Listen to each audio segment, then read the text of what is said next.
Problem exists because white people think they're better than black people, and they want to oppress us, and they want us to allow ourselves to be oppressed. This is the big. I agree with you perfectly. This is the basic problem. Then what do you That want white to people think they're better than others. I can't solve the problem. You guys pull the strings that close schools. You guys draw the boundaries that keep our kids restricted to the ghetto.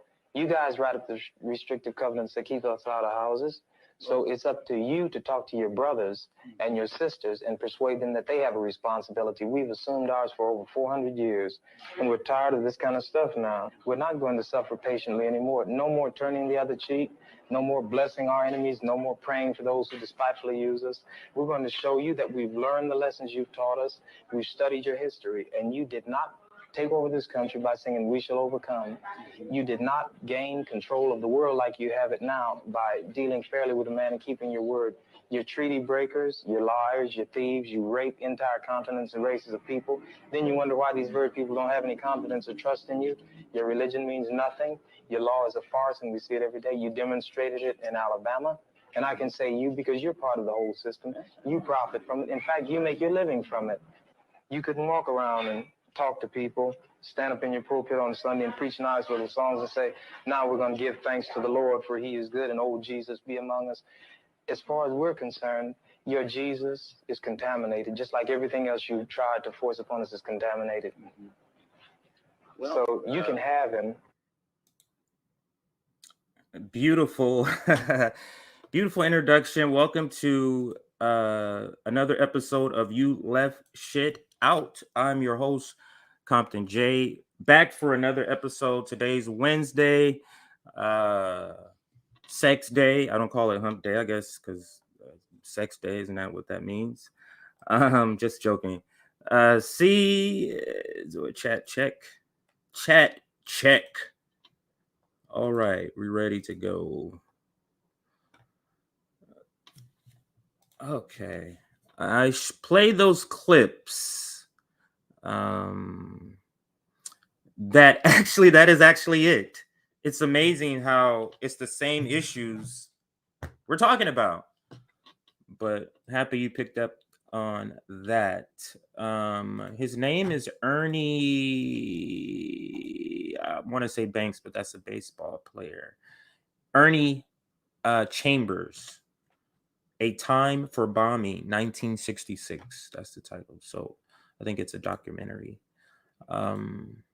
Check that out if you're interested. All right, so we have a lot to cover as always. I'm trying to change the show to covering 3 topics to maybe covering multiple topics.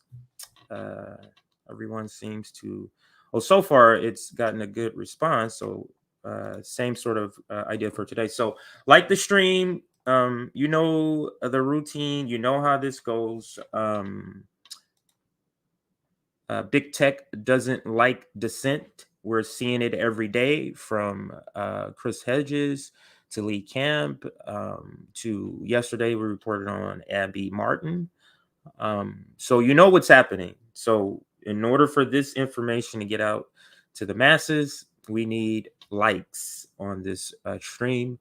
And also, we are like 19 or 15 subscribers away from 15,000. So please like and subscribe so we can hit 15,000. If we're a couple of weeks past our goal mark, I think it's still a win. So, all right. So let's get into the topics. Let me make sure. Oh, that's what I was checking. All right, so let's get into the topics, but I do got to make a change here. I'll do that on the back end while we're listening. So Tucker Carlson, Obama went to the White House. So a lot of these stories are going to be kind of intertwined. They're not separate from each other a lot of times. So Obama went to the White House yesterday, and it was a complete disaster for Joe Biden because it just showed a lot to see the contrast between the two, and it didn't turn out well. So what we're gonna do today is cover. I'm gonna play a couple of videos who cover the same Obama goes to the White House. And so let me put this in cap 10 save. I like this name, so I want to use it for this segment. Obama returns to White House. All right, so I like the title, so we're going to use it for this segment. Captain Save-a-President. Obama returns to the White House, because this really is about the Democrats are doing terrible. It's all over the polls. Joe Biden is at his worst. Nothing is looking up. The economy, inflation, war, like everything is terrible. And so anytime that has happened, that's when they call in King Obama. That's when they call him in. And you saw it when they thought Bernie Sanders was going to win. Hey, you saw it again when they thought the NBA was going to go on strike, because if the NBA went on strike, that would apply pressures on white owners who actually have power, who would look to the legislator and say, do something so our money is getting fucked up here. And that's why they swooped in King Obama to squash that. And now in this situation, because it's going to be a massacre, and this is going to be a one-term president. It's going to be a massacre in the midterms. They're terrible, and they're refused, and their donors won't allow them to do anything significant that would improve anybody's lives. That's what it is. So let's listen to Tucker kind of go over this very point. Campaign was the way to do that. He knew he wasn't going to win. And for months, it seemed all but assured that he wouldn't win. Biden's first debate performance in June was widely written off as a disaster. It seemed pretty obvious he had zero chance at the nomination. And then Bernie Sanders started to win primaries. For the second presidential cycle in a row, Sanders proved to be the only Democrat in the field with legitimate grassroots support.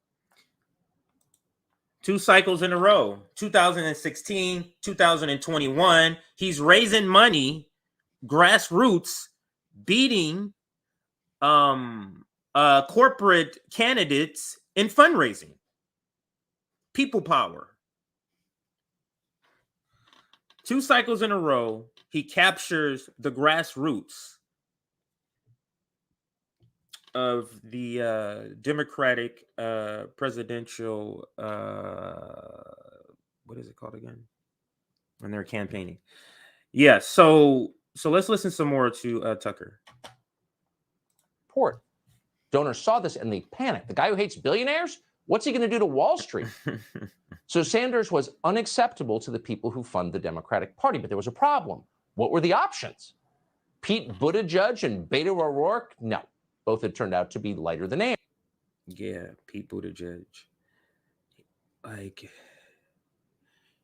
I don't know. I see him as a pastor, like a high rolling pastors that's ripping people off. Like, if you didn't tell me what Pete Buttigieg was, and I just saw a picture of him and heard him speak, that's what I would think.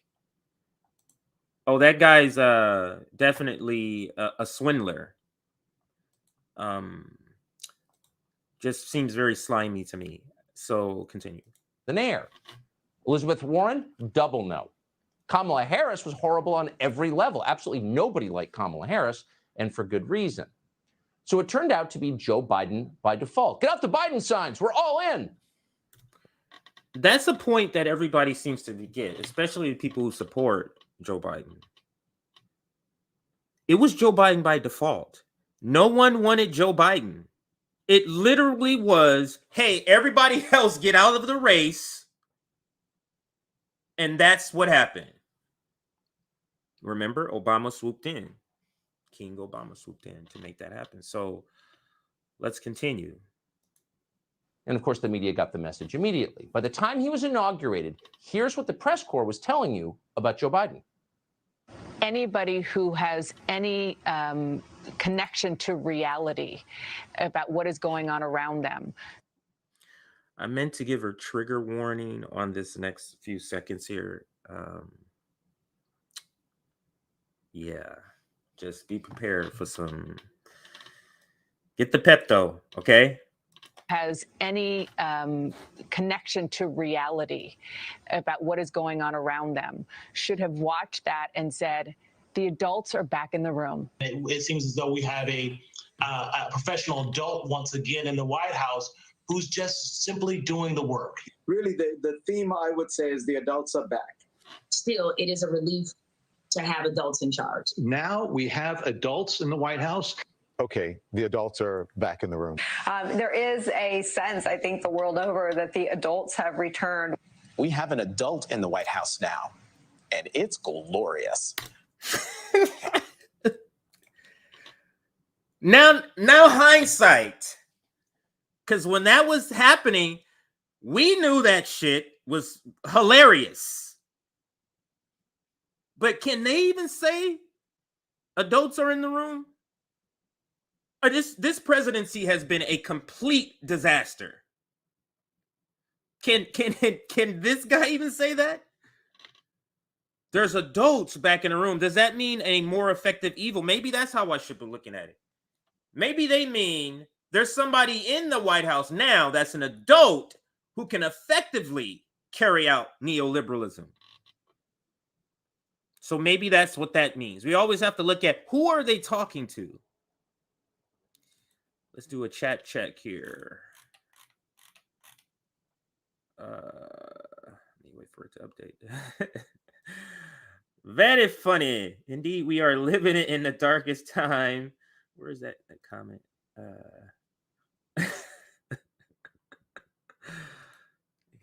We got jokesters in the chat today. More like grandpa back in the room. I'm not putting that one up there. I think it means adult diapers. Yeah, we have comedians in the chat today. CNN talking reality and adulting. Laugh out loud. Where's my bunk at? Exactly. Like what are you guys smoking? Guys and gals and people smoking. The adult in the White House is leading us into World War III. That's the adult. And I did a video when I've said that Donald Trump was the lesser of two evils. That is clear at this point. Not because he's better, because he was less effective. That's it. So it wasn't like, oh, his policies are better. It's both neoliberalism. He wasn't effective at doing anything. That made him better or the lesser of the two evil. But we have to stop accepting that concept. But let's now fast forward to another part. Let me look at my notes here. I thought I had them up. Maybe I took them down. Oh no, they are not there because I moved it. I think it's 303. I got a pretty good memory. So let's move it to 303. The next section I would like to speak about here. And this is where he goes into Joe Biden. It's pretty bad. I agree. Joe Biden is now the most unpopular person in virtually any room he enters. If you doubt it, watch this. This was the scene at the White House today. Take a careful look at this. You've never seen anything like it. Oh, shit. Commercial. Let's mute that because I don't want the algorithm to pick up on that.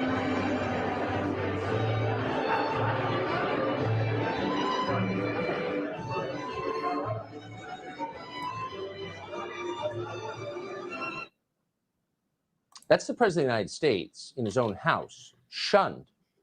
Nobody would talk to him. So Biden wandered off looking vacant as a crowd formed around a former president, Barack Obama, who was obviously deeply grateful for the attention. And then it got worse. It got much more poignant than that. Watch Biden try to horn in on the conversation swirling around Obama. Everyone involved in that conversation, including Kamala Harris, who supposedly works for Biden, ignored Biden completely. Biden desperately tried to get Obama's attention. He puts his hand on Obama's shoulder. He even calls him Barack, like they're friends. But Obama blows him off. He acts like Biden's not even there. Ask yourself if you have ever in your life seen anything sadder than this.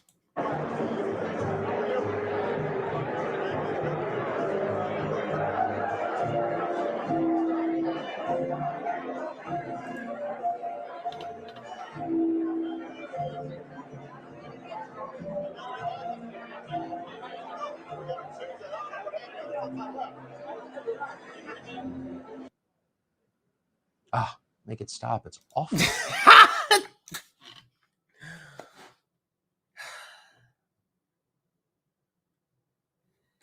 It's funny in the sense that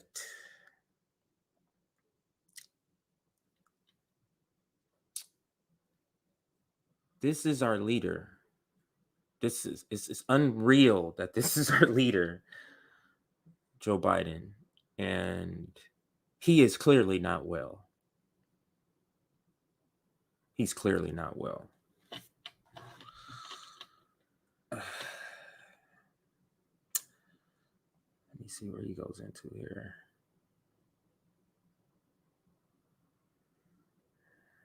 Yeah.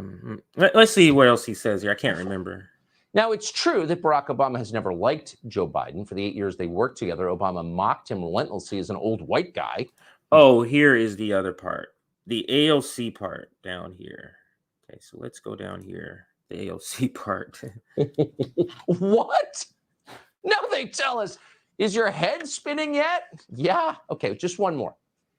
Here's Sandy Cortez, who has finally turned on Joe Biden. Now, it was just a year and a half ago that Sandy's job was to use all the street cred she earned growing up in the leafy suburbs of Westchester and then heading off to Boston University, to use all of that.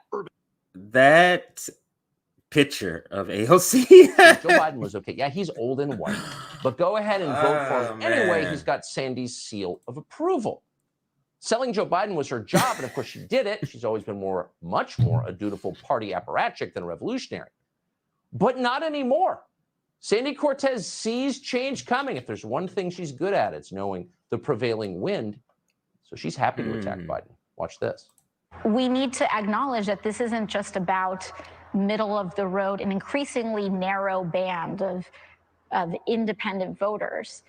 But this is really about the collapse in support among young people, among the Democratic base, feeling like they are not, that they worked overtime to get this president elected, and they aren't necessarily being seen. Oh, so Sandy's out. That means everyone's out. What's going on here? Well, exactly what it looks like. The Democratic Party and its media wing have decided to jettison Joe Biden. There was never an official order to do this. So the title of this video is Democrats have decided to replace Joe Biden. And I don't see how this guy could run again. I mean, I really don't see how he could run again. This condition is only going to get worse. We're only a year into this. The stress, I mean, have you seen when a president goes into office and the condition that he looks after? Look at a picture of Obama before and look at one after. Look at a picture of George W. If you look at a picture of George W. Bush, I'm saying it like that on purpose. If you look at a picture of him before and after, it ages you. So what's going to happen to Joe Biden? He is not going to be able to run again. Campaign without COVID. Traveling, he can't do this. So it's almost like they don't have a choice. It's almost like they don't have a choice unless they're fine with losing the White House. Now, win or lose, we always have to understand this is one team who have decided to say, hey, let's create the illusion of two parties. So whether one wins or lose, neoliberalism is the same. It's going to be war. It's going to be austerity. It's going to be oppression. It's going to be funding the police state. Either party. Still corporate. Same companies that donate to Democrats, donate to Republicans. And Pfizer's money, their plan, when they donate to Democrats, they have a plan they want to execute through legislation. Their plan doesn't change if a Republican or Democrat is in it. That's why they pay them both. Right? But they have to pull off, this illusion. But maybe they don't care if they lose. Maybe they don't. Maybe they just don't care. Wow, comments are building up. So let me try to get through some comments here. See the chat, super chat. Thank you for that. Super chat. And let's just try to toss some comments up here. I don't feel sorry for him. He has hurt and killed too many people with his policies. I shall agree with that. Biden will run again as a brain in a jar. More jokes. More jokes. Today is Comedy Wednesdays. Loving it, though. The Democrats bought this or brought this on themselves. Joe Biden said he only wanted one term. And he also said nothing would fundamentally change. But he didn't say everything would fundamentally get worse. Inflation, more deaths under him, under COVID, and he has the vaccination. That's the sign of a terrible healthcare system that nobody in corporate media talks about. Next thing, let me see. Make sure I get some more comments up here. Kamala Harris has no chance at becoming president. Ro Khanna is going to get exposed and clowned more than Hillary Clinton did. Yeah, Ro Khanna has. Yeah, but you're right. Kamala Harris has no chance. There is no chance in hell to win a presidency. The only way she could get the presidency if she takes over for Joe Biden. If her and his cabinet decide, hey, let's get this guy out of here. I forget which thing that is that you can get the president out. The vice president, the cabinet, and somebody else or something agree. Or if he has to leave the presidency for health reasons and it just falls to her. I'm talking about getting elected. There's no way Kamala Harris could ever get elected on her own. She is terrible. AOCIA is as bad as Biden on policy issues. She's a Pelosi. Sir, she is the video I titled was AOC is the young Nancy Pelosi. How we view how the narrative of AOC being a liberal, that's how Nancy Pelosi was viewed when she was younger, beginning in so. But then now look at what she is now, and that's you see a grooming of AOC and how she speaks in her dress, the questions she will answer, how she will answer the questions, now avoiding questions. You see the grooming of AOC to be the next Nancy Pelosi. Ro Khanna is sniffing for White House. He is positioning for that. The age fast, I'm not sure. I can't remember what we friend. It's a trick once the Democrats get elected. Once again, or again, she'll not do what she said she was going to do, and she'll say, nobody tried harder than me, and I tried, but I couldn't get it through. Okay. Let's see if there's one more. Biden can kind of shuffle, not run again. Okay. All right, let's now see if there's any more on Tucker video, and we're going to move to the next video here. What you're watching here, as always, is the hive mind at work. Democrats have the same reactions because they have the same instincts. Biden is weak. We must get rid of him. Now, to most people, that sounds harsh and unforgiving, but in the animal kingdom, it's an entirely natural response. It's the first rule of dog packs, for example. If a single dog wavers or lags behind, the other dogs will kill him, even if they're from the same litter. Yes, it's fratricide, but it's nothing personal. It's a matter of group survival. And that's exactly how the Democratic Party operates. Individuals are irrelevant to the party. The group is all that matters. No one at the DNC actually cares about Joe Biden or ever has, or for that matter, cares about George Floyd or Greta Thunberg or David Hogg or... Okay, he goes into some other things. By the way, he's terrible. Tucker is terrible, but what he's saying about Democrats is right. Is right. And Joe Biden, like they don't like Joe Biden. They just have to kind of put up with Joe Biden, but they don't really like Joe Biden. So let's cue up the next video. we're going to go to the next story, which is the Briahna Joy Gray story. Talks about healthcare and oops. Let's get this off of the screen. I like to get it set up before I put on the screen here. Let's go here. All right. So she appeared on Rising. This is all kind of under to Obama returns to the White House, because that's what kind of prompted this, I believe, this visit. So this is also under the umbrella of Obama. Obama goes to the White House. So I shall leave that that marker. Oops, I'll put it back up here. I'll use this same marker since it is the same topic. All right, so here is her appearance. She speaks about student loan debt and also health care. Oops, let's do the volume. To discuss Obama's return to the spotlight. Briahna, welcome. Thank you, Ryan. And so, interestingly, Biden and Obama are both right that the American Rescue Plan significantly improved on the Affordable Care Act with a bunch of generous subsidies. They produce something like generous health care for people.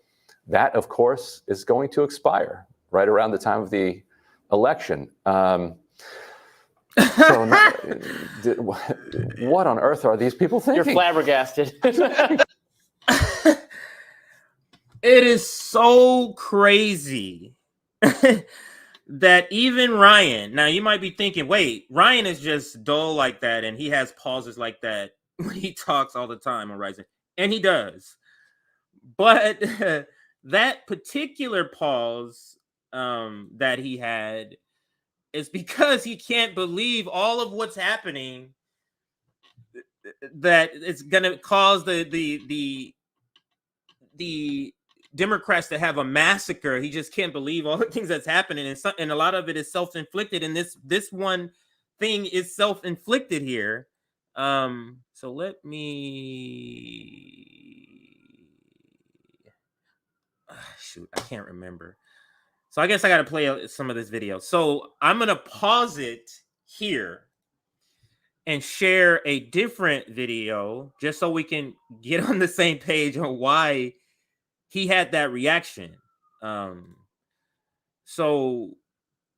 I'm going to go to a Breaking Points video and because Crystal Ball breaks down what's happening with the ACA. All right, guys, banner day here in D.C. with the return of former President Obama to the White House for a hangout with his buddy, the campaign trail. Jen Psaki was asked about all of this yesterday, and it's about preserving his legacy. It is very telling that the thing he returns for is and would be a completely okay. Sorry. Lining next to each other, and they're like doing the cheers and the this and Obama with the joke. Okay, now I remember. It's after this. It really is stunning to just think back to what it was. Accurate assessment. Obamacare is a great example. What did Biden do on that hot mic the day that it passed? He leans in. Otherwise, Obama would have endorsed. Number of state houses and I can't believe I lost this. Hold on, guys and gals. Actually, that might not be the right video. Actually, here. I thought it was there, but it doesn't seem to be. So anyway, I'm going to go back to the other video. Basically, what's happening? I wanted them to explain it because I love having a video during these streams to explain a lot of this. But a lot of the subsidies, 14 million people who get subsidies through ACA, those subsidies expire right before the election. And people in October of this year will be getting a letter who have healthcare through the Obamacare system or through the ACA. Those who are affected by these subsidies are going to be getting a letter saying your premiums are about to go up, skyrocket. And that is why I wanted to go to the Breaking Points video to show you that part of it and then get back to the Briahna Joy Gray. But let's just go now back to the Briahna Joy Gray. Maybe I'll show you that other video in just a second, but it's so ridiculous. Well, Ryan Robbie, Let's elevate this thing we're about to take away from you. the thinking is pretty clear. Look, Obama is popular, Biden isn't. Let's get these two guys behind the podium together and see what magic can spark. That seems to be as far as this thinking has gone. But lest we forget, there are ways that they could improve our healthcare system by executive order. I applaud them for trying to think of new ways to help the American people, but there are some old ways that exist under Obama's own legislation. David Dayen wrote early in the pandemic about the ways in which using Section 1881 of the Social Security Act, they can expand under emergency authority Medicare to all Americans. They did this in Libby, Montana, after the town was hit by widespread asbestos poisoning. And they take away all the limitations for people who live there to just enroll in Medicare, as Nixon did something similar with kidney illness in the 1970s, and on and on and on. Look, I feel like it's my job. I know I come on here and sometimes people think I'm talking about larks and fantasies, but there have been all of these moments in our own American history where the government has decided in the context of an emergency, like the global pandemic we continue to be in, to use its authority to give healthcare to everyone for free. In fact, both Kamala Harris.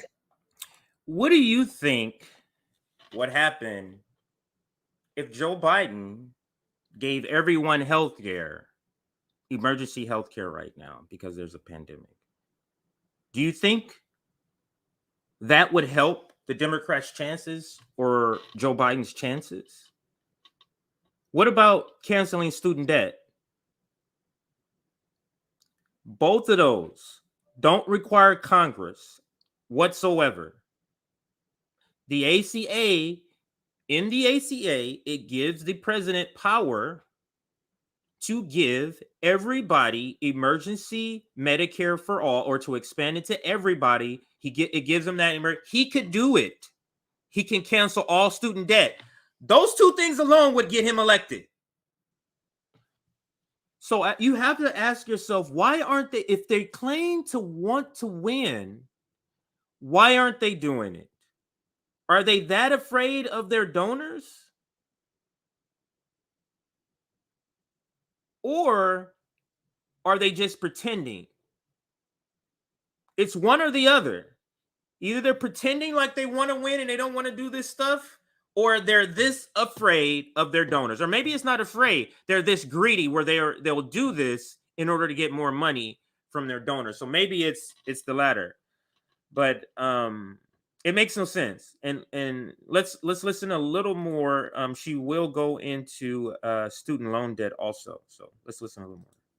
And Joe Biden said during the campaign trail that they thought it was the ethical thing to do to make sure that no American would have to pay out of pocket, that healthcare should be free with respect to COVID. Now, I think that it's deeply irresponsible and unethical to understand that that's the case for COVID and not for any other ailment. I think it's deeply irresponsible and unethical to allow Americans to experience bankruptcy. 50% of bankruptcies happening because of medical issues, medical costs. But hey, I'll take what I can get. And it's just frustrating that we're doing this kind of pomp and circumstance behind the podium instead of grabbing the bull by the horns. Well, another important story we broke yesterday that we wanted to discuss with you, the Biden administration will enact another extension on federal student loans through the end of August, according to multiple reports. So have you noticed a few things? Oh, now we're going to extend the student loan pause. They're seeing the polls. Oh, what was the other thing? Shoot, I lost it. Oh no, on Twitter. Have you noticed a bunch of politicians all of a sudden started tweeting about healthcare? Have you noticed that? We'll get to that in just a second. GOP senators blasted the move. Senator Tom Cotton called it an insult to Americans who pay their debts, while progressive Congressman Ro Khanna. So ridiculous. It's an insult to people who pay their debt for them to extend the pause. What sort of fucked up rationale is that? called on the administration to cancel them altogether. So I know you've been talking about this a lot, Briahna. I think you want a cancellation altogether, but you have to be a little happy to get the additional delay. Well, my understanding is that the real reason that the student loan pause keeps getting extended is because the services are in disarray. So at least 2 major federal loan servicers have quit the program. And there's a huge concern that once they start re-implementing or recalling these payments, that paperwork has been lost, the addresses have been changed, that people are going to go unbilled, and they don't actually know how to start the payments back up again. So while this might be framed as a benevolent gift from our government, at the end of the day, we are getting a gift, but it's basically because they don't know how to restart the payments. And that Yeah. So they're framing it, oh, we're going to extend this when they just can't figure out how to restart it. You can't make this kind of shit up with neoliberalism. It's like, you just cannot make this up. So fucking stupid. So yeah, let's continue. And that's going to continue for some time now. Now, the question is, how do you get full cancellation or some permanent pause such that we can have some kind of reliance interest and plan our lives? I think it's really interesting that if we were talking about money in, money out in some more corporate business context, I don't think that anyone would settle for the level of uncertainty that student borrowers are up against. Again, remember, these are not just kids. We have the largest population, the quickest growing population of people who are paying back student debts are senior citizens. Social Security checks being garnished left, right, and center to pay student loan debts. And people are trying to make decisions about whether to buy homes, move, have kids on their current bills, not really knowing when this is going to kick in. And yes, I absolutely do think we need full cancellation. I attended a student debt protest a couple of days ago, where I got to say, despite a lot of progressives, Ro Khanna included, saying that they are pushing for student debt cancellation, none of them were there. None to be found. None. Not a one. Not a one at the Medicare for All marches. Not a one at the student debt. But they want a virtue signal with tweets. Winning. We're winning, right? Is that winning now? It's just, we don't have a left. We barely have a left in the United States. It's very small. And we absolutely don't have leftists in Congress anywhere. And saying these people are the best we've got, I'm sorry, but I reject that. I absolutely reject that. So let's now move to the next video here. I want to make sure I get through all these stories, so I want to kind of give them all a little bit of time here. So I'll take Bree off. I'm going to come back to that video. All right, we're going to move to Aaron Mate and Jimmy Dore. This video of Zelensky saying that NATO, them joining NATO, is just the possibility of them joining NATO is just a public stance. They have no chance of joining NATO. So this is the video. I want to cover it, but let me put up the right thing. Zelensky's no chance to join NATO. All right, so let's cover this video. This is Aaron Mate and Jimmy Dore. I kind of queued it up. I think it's close to where the part I want. Going to accept in practice. Why? Just to bait Russia. So Zelensky chose to risk war to go along with that ruse. So yeah, so this will be a translator speaking, but you can requested them personally to say directly that we are going to accept you into NATO in a year or 2 or 5. So that's Zelensky saying, he asked them directly, are you going to allow Ukraine into NATO in a year or 2 or 3 or 5? And what did they say to him? They said this. Just say it directly and clearly, or just say no.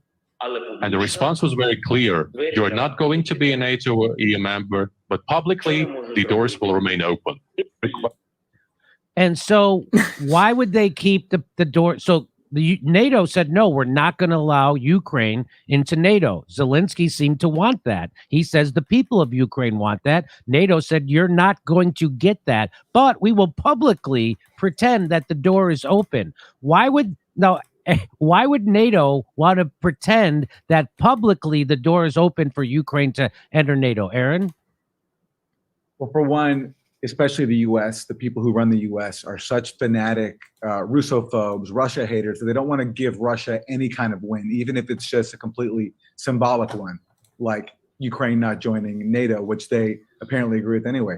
And the more sinister explanation, which I also think is true, is that they wanted to use NATO membership to bait Russia into invading, to use Ukrainians as cannon fodder to bait Russia into a war. And by the way, this... So... You're Zelensky as, hey, tell me what's up. Are we joining NATO or what? No. But publicly, we'll say you are. Why would you do that? Unless you're trying to bait Russia, instigate something. Using Ukrainian lives, now pretending like America cares about those Ukrainian lives. If you care about lives, why aren't you ending the war by accepting the demands that Russia is making? That stops the killings. So you have to ask yourself that. And then you can do all your other diplomatic bullshit that you want to do about, the conflict. But how about you do that just so you can stop the killings? They're not joining NATO. Zelensky has already said that publicly. They're not joining. So why is this being continued? That is the question that I think all of us sort of have an answer to. Just terrible. But let me rewind it back to where he actually says this. So let me put it right here. And then there's another part of this video I'm going to play for you. Translator speaking, but you can requested them personally to say directly that we are going to accept you into NATO in a year or 2 or 5. So that's Zelensky saying, he asked them directly, are you going to allow Ukraine into NATO in a year or 2 or 3 or 5? And what did they say to him? They said this. Just say it directly and clearly, or just say no. And the response was very clear. You are not going to be a NATO or EU member, but publicly, the doors will remain open. And so why would they keep the door? So the NATO said, no, we're not going to allow Ukraine into NATO. Zelensky seemed to want that. He says the people of Ukraine want that. NATO said, you're not going to get that, but we will publicly pretend that the door is open. Why would NATO want to pretend that publicly the door is open for Ukraine to enter NATO? Aaron? So let's now rewind back to the beginning of this video here. Aaron Mate. Hi, Aaron. Hello, JD. So I saw you tweeted this out. You said on February 19th, the Wall Street Journal said German Chancellor Scholz proposed to Zelensky that Ukraine renounce its NATO aspirations and declare neutrality as part of a wider European security deal signed by both Putin and Biden.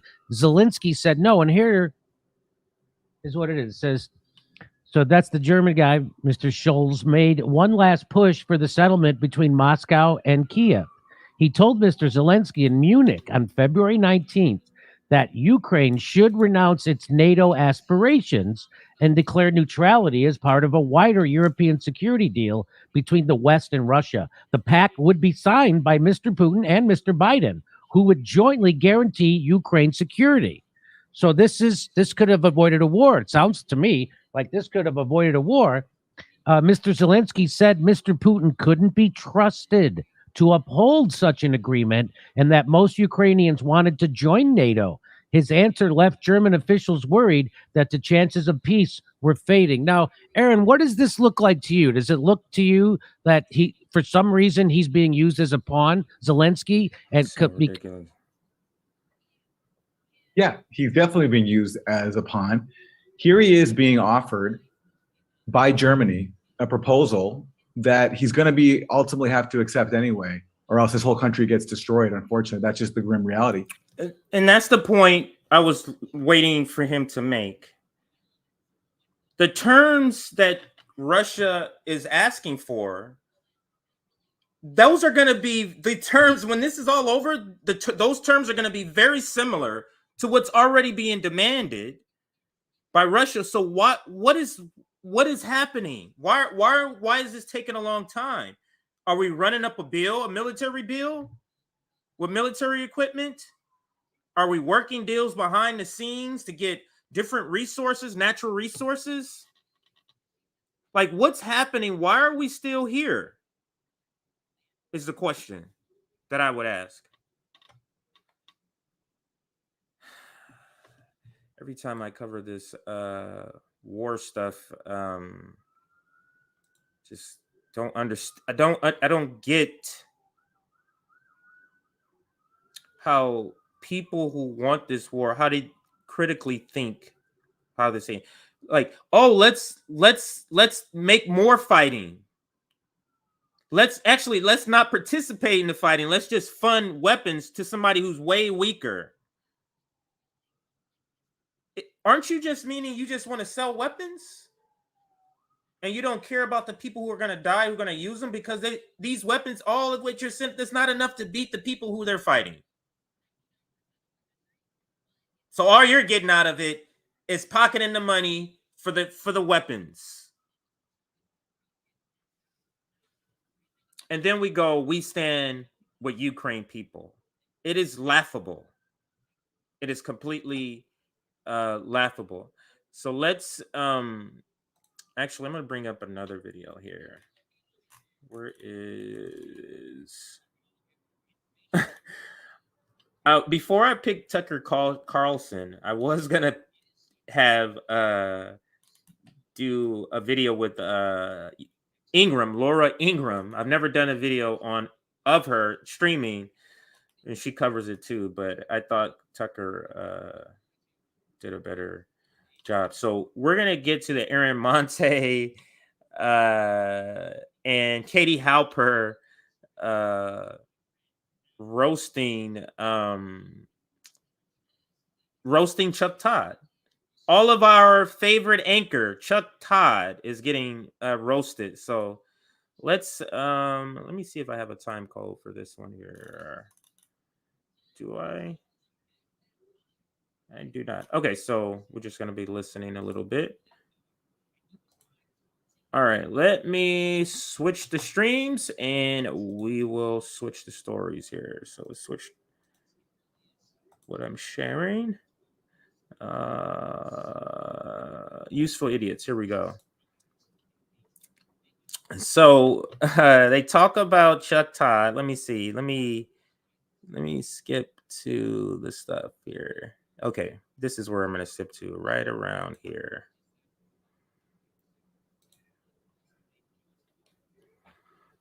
Okay. Let's listen to Useful Idiots host Aaron Monte and Katie Halper roast Chuck Todd. DC Beltway, media hacks, and neocons. That's what he Right. He doesn't even know that he's incriminating himself by saying he's been fantasizing about regime change. Regime change, exactly. Yeah. Other people are thinking, can we avoid nuclear war, please? Can we do that? Is that okay? Not Chuck. Yeah. Those people, you know what those people are? Those people are cowards. Yeah. Yeah, they need to be fearless like Chuck.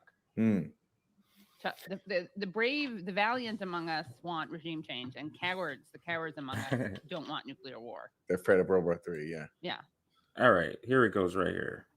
perhaps, but let's see how he receives it. We do have a new NBC News poll on Ukraine, the economy here at home, and President Biden, and a lot more. And let's start with Ukraine. By a fairly large 71 to 28% margin, Americans say they do not have a lot of confidence in President Biden's ability to respond to this war. Look at that poll.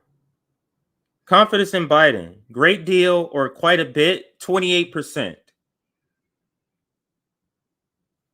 Just some and very little, 71%.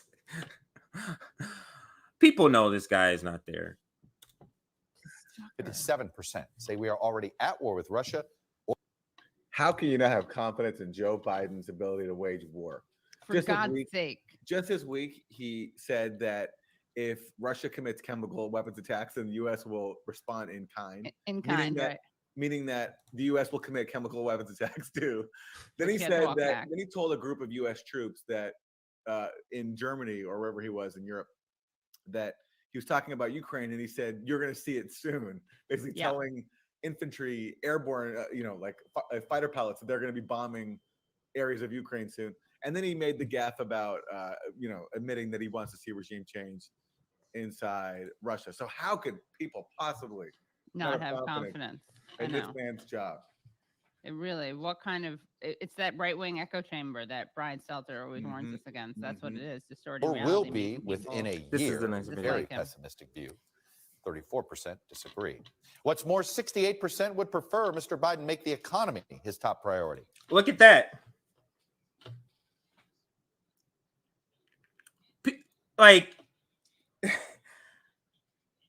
They're completely not listening to the people. There's poll after poll. They love to use polls in a way when it's something they want to do.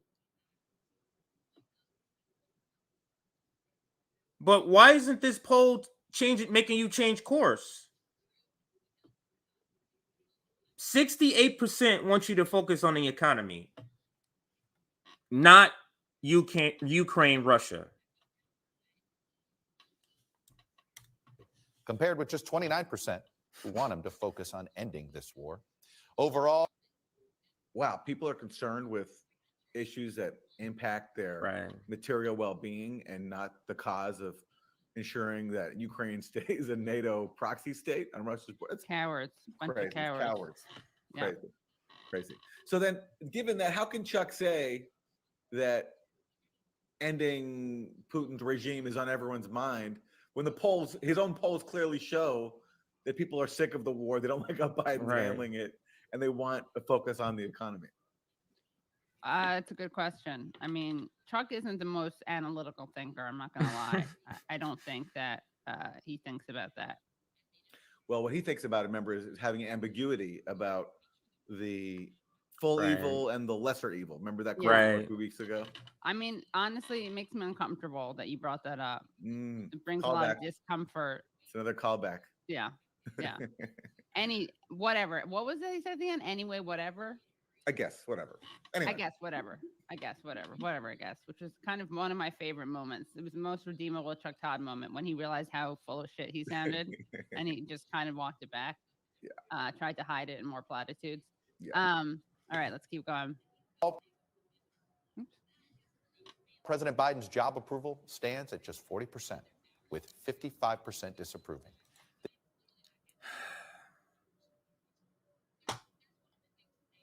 This is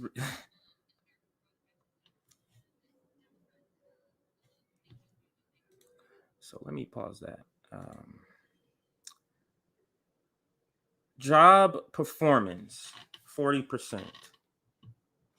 Now, if you watch Meet the Press, or if you're familiar, you don't have to watch it. If you're familiar with Meet the Press, they have this thing, this chart where it's like, it's certain statistics where you're in the danger zone of taking a shellacking in the midterms.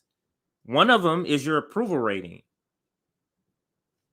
40% is in that danger zone, Chuck. The Democrats are going to get massacred.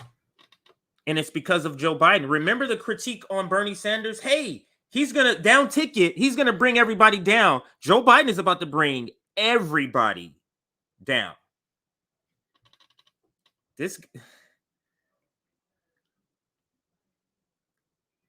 I saw another video. I'm trying to remember where it was at.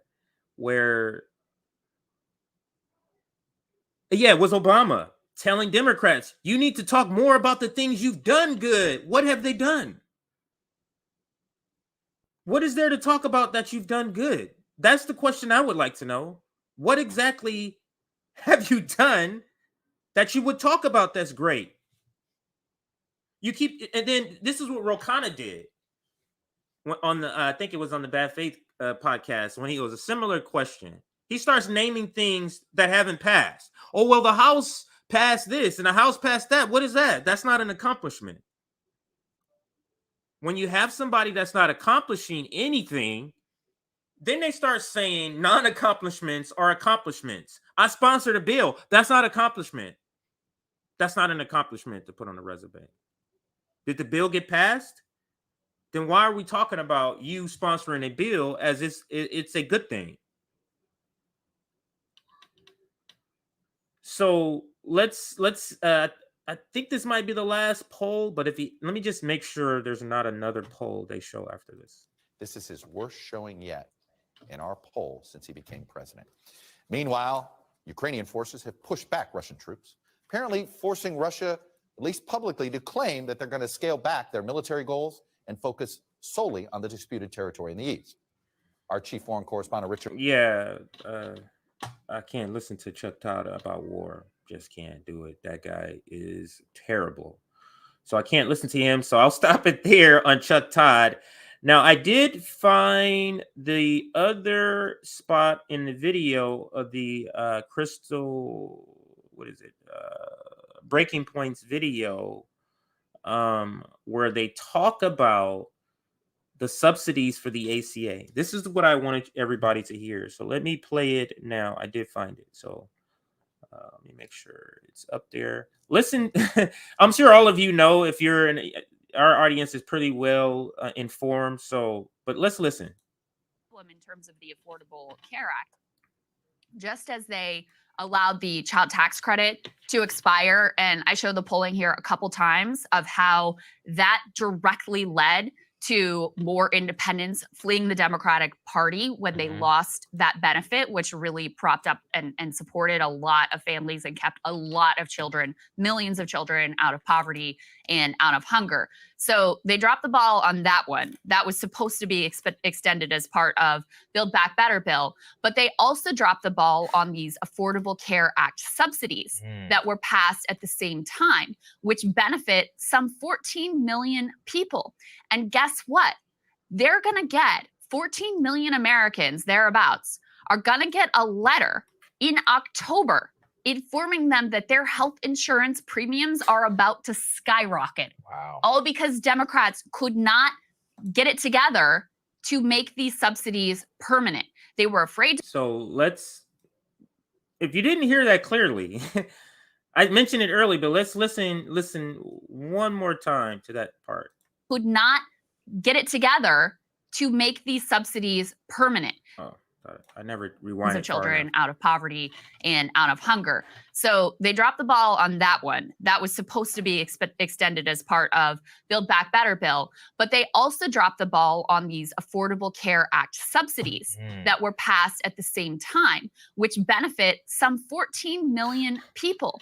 And guess what? They're going to get 14 million Americans, thereabouts, are going to get a letter in October informing them that their health insurance premiums are about to skyrocket. And Obama has the audacity to come back to the White House to tout the ACA. When this shit is about to go up for 14 million people in a few months.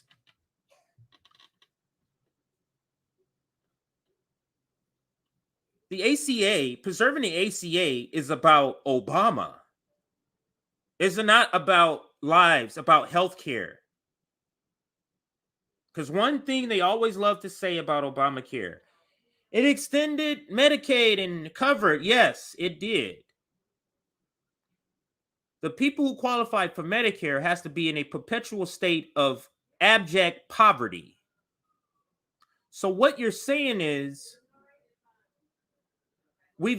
in order to qualify for what you said is great about being extended through the ACA, you have to be extremely poor. Some of the worst exploited people in the United States you have to be in order to qualify for that. And the service is terrible.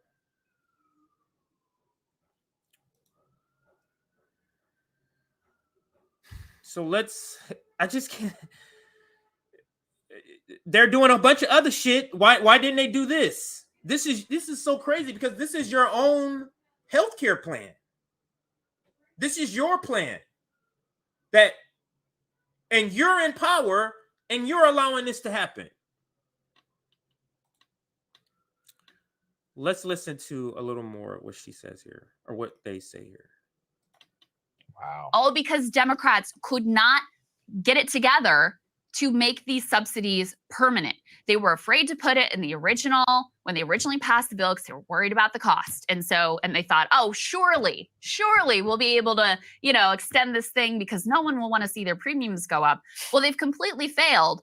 And so they've set up for themselves this October surprise, 14 million Americans. And by the way, because of the crazy, confusing, means-tested structure of the Affordable Care Act, the people who are going to see their prices skyrocket the most happen to be older, middle-class Americans. Guess who always votes in midterm elections? Older, middle-class Americans. So if you wanted to screw over a more potent political base, congratulations, you really hit the nail on the head here. So, the Democrats, the Democrats are so terrible. I am trying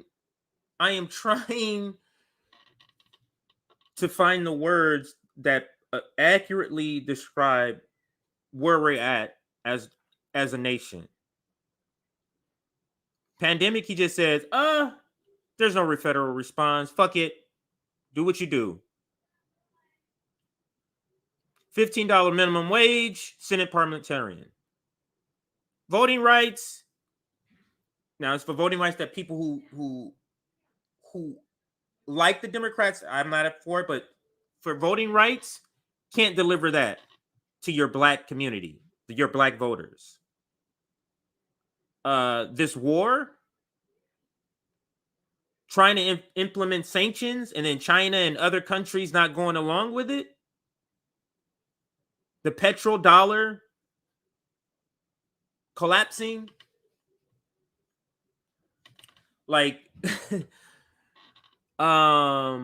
Bombing Syria, bombing Somalia, still supporting Yemen, increasing funding to the military state, increasing funding to the police state. We're not going to defund the police. We're going to fund the police. More drilling permits. What about this presidency is good? What about this presidency for those who voted for Joe Biden makes you say, I did a good job. I made the right decision. What about it? You can point to some Trump tweets. You can point to Trump being a racist. So is Joe Biden a racist. Trump is overtly a racist. That's the best you got? To have somebody who's more subtle with their racism?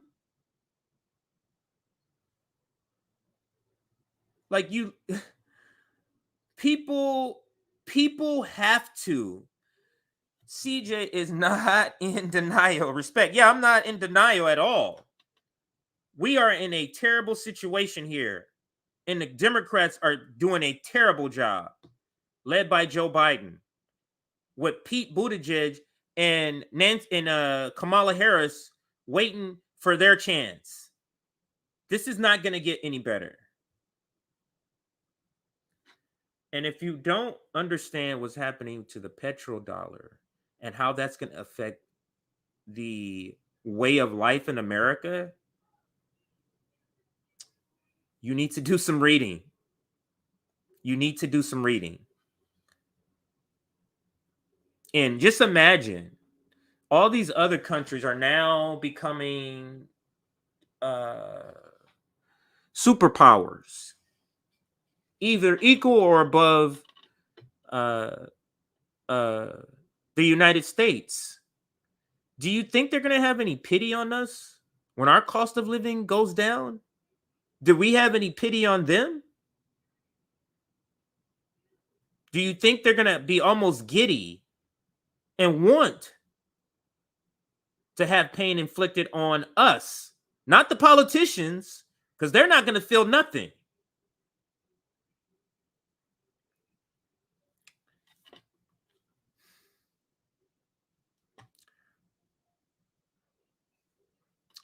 I think I'm going to end the stream here. Like, this is a terrible situation. I really don't have any words today for it.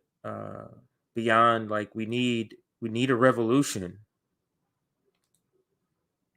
And it's coming. It's here.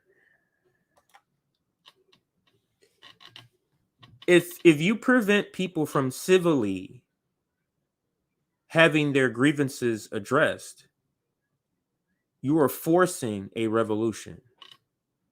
People are not going to live like this for much longer. People are not going to be living like this. Once urban people and rural people wake up to the fact that they're on the same team, it's going to be a wrap. But can that ever happen is the question. Can that ever happen to where we're able to cut through the propaganda that divides those two communities so they understand what's actually happening? That's the hard part. That's why the censoring, because they're seeing a breakthrough. The ruling class is seeing we're making a breakthrough to people. We're reaching more people. That's why they're like, okay, let's get rid of all this content here. Let's get rid of it. Wipe it all out. Suppress it. Change the algorithms. If you watched the episode yesterday where Abby Martin talks about how the algorithms was changed so that certain pages wouldn't come up as frequently before we even knew it. They know. When they suppress this channel, they know we're reaching people. So if you haven't joined us on Rockfin, Nick announced yesterday we're going to be getting on Rumble, or we're on Rumble. He just hasn't made it live or whatever. We're on Getter. Like, we have to diversify, but join us on Rockfin.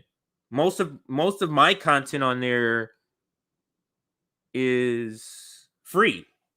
So you can go on there and watch my content, because I don't know how long we're going to be on YouTube. Don't know what they're doing. I don't have any idea. How will we address climate change with this bullshit? That's the thing. That's another thing. Because if these people don't even want to pay what it costs, they don't want to save money by implementing single-payer healthcare. They will save money. You think they're going to spend the trillions of dollars it's going to take to fix the issues created by us for the climate crisis? You're talking trillions of dollars that's needed. There's things that can be stopped. Like, for right now, if they were serious about climate change, this is the prime opportunity. Gas prices have skyrocketed because of this war. So why aren't you pushing to move away from fossil fuels, to speed up that thing that both parties always claim that we're going to eventually get to zero? Yeah, right. You're just saying that. But why not take this opportunity to do that now? Why isn't that push happening? If you're serious about climate change, not the $500 billion with a B, okay?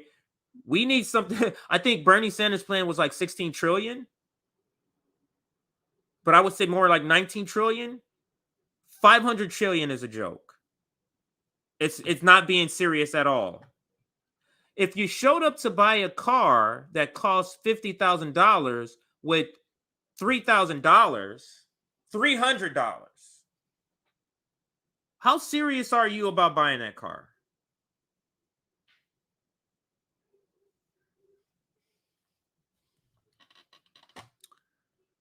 These people are not going to do anything until we get in the streets. These people are not going to do anything until we boycott. These people are not going to do anything until we make them feel in their pocket. We walk off the job. We stop them from making money. Nothing, none of the things, grievances we want to have done is going to happen. We're going to have French people who say all the right stuff, but deliver crumbs.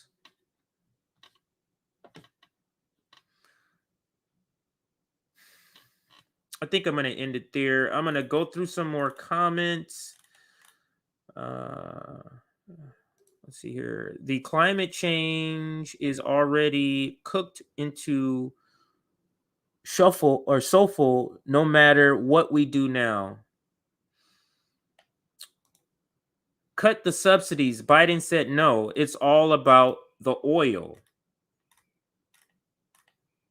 Let's see, where did I leave off here? Climate change is only a political tool to Dems. Yep. They use it to get votes, to get people who are into it. Oh, at least that party, when they know they're not doing nothing just like the other party. It's not doing nothing about it. They're not serious about it just as well. Let's see, any other comments here? Climate crisis equal carbon taxation. We need a mass workers' party. The thing is, Alex, we might be beyond parties at this point. We might be beyond the organization of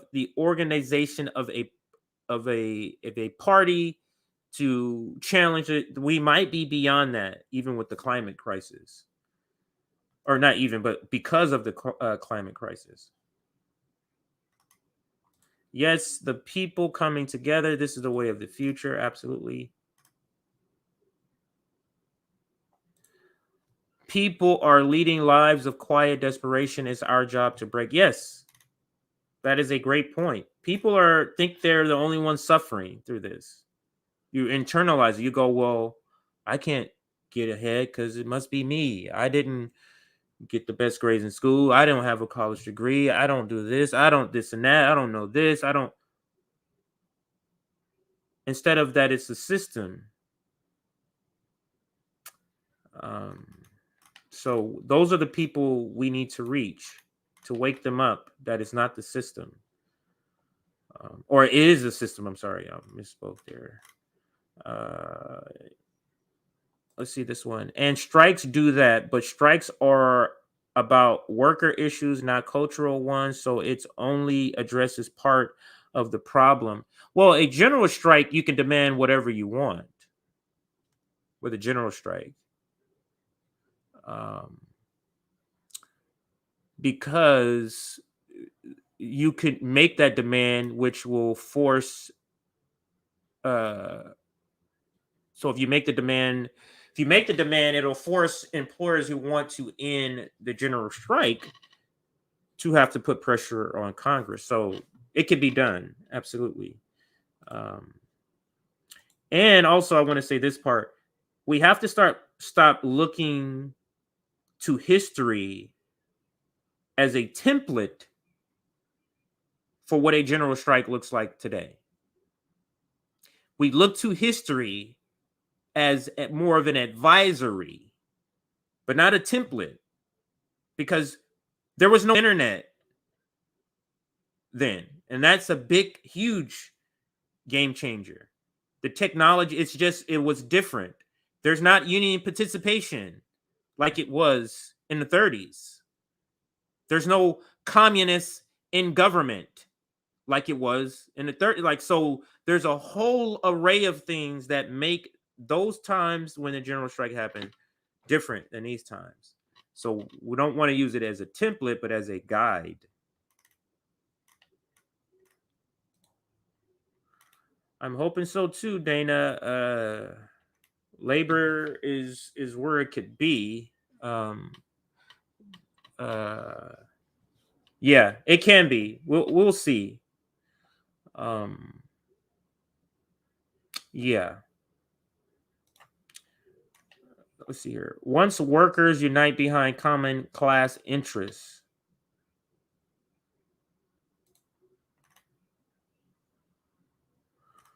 Let's see. Pakistan parliament shouted death to America when no confidence coup failed. Oh, yeah. The coup in Pakistan failed.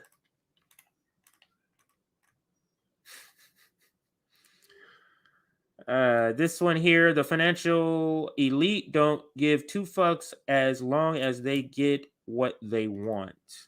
Absolutely. I think we're going to call it there. We've gone for what, about an hour and 15 minutes. I think I'm going to call it. But before I do, remember we do have a what is it called? International Imperialist Summit. I want to shout it out. So let's see here. Let's take this off the screen and let's put up the graphic for that. So this is the International Anti-Imperialist Summit, April 29th through May 1st. The people of the world unite against imperialism. So make sure you mark this date.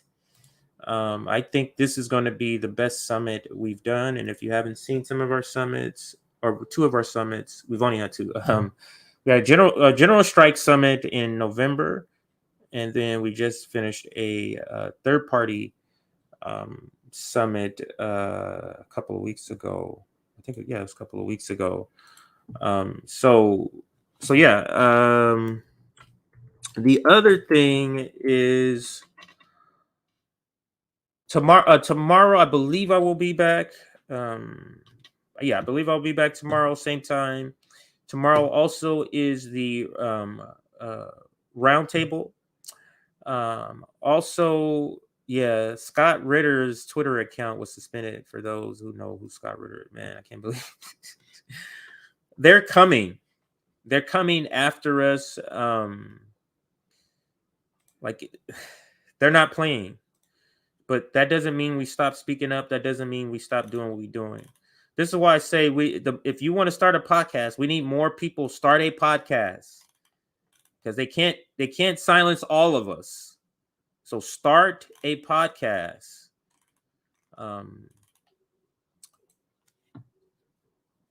We need more voices shouting we need more voices. You seeing what they're doing, so we need more voices on this. So I'm going to end this stream with a video. Make sure you like it. Please like this stream. You've heard this during this episode, what's happening with censorship and algorithms. And just imagine where we would be if we didn't have suppression. Because we're about to approach 15,000 subscribers. But our views on our videos, if you match those views with other channels, their subscribership are over 60,000. If you match the views up. So I'm just saying, if we weren't being suppressed, where would that be if we weren't being suppressed? So let me take that down, and I'm going to end with a video, signing off with a video today. Again, like the stream pretty please, so that everybody on the replay will get this to pop up in their notifications. It does help, is what I'm told. So I'm going to leave you with a video. I won't be coming back after the video. Thank you for joining me on Rockfin. Thank you for joining me on Twitter. Again, I can't emphasize this as much. Like the stream, it really does make a difference. And I'm going to leave you with this video. So enjoy. What I know about sugar plantations, tobacco in the Caribbean, what I know about American chattel slavery and the plantations there, does anyone right now ever recall mental health assistance to slaves? Anybody remember sending in the therapist after I sold off your son, daughter, raped folks? At any point? Never. Second question. After slavery was officially over, now you're free. Anybody remember any therapy then? We know it's been rough, it's been deep for you, it's been difficult. We're going to do a little group therapy. Anybody remember that?